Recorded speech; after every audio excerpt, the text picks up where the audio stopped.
Sometimes lifters in a flat position do not detach from a load, and the error N00 is displayed.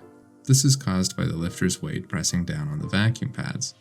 As the lifter presses down, air squeezes out from the pads, creating a new partial vacuum. This is just like an everyday suction cup. Press, and it attaches.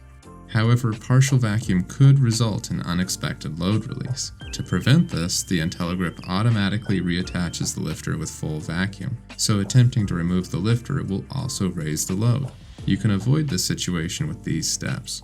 Hold the function and release buttons until the arrow turns yellow on the LCD screen. Now, while continuing to press the release button, tap the function button 2 or more times. While the pump runs, slowly remove the lifter from the load. An alternative is to press and hold the function and release buttons and keep them pressed until the lifter clears the load. By using these methods, you should no longer have issues with your lifter sticking.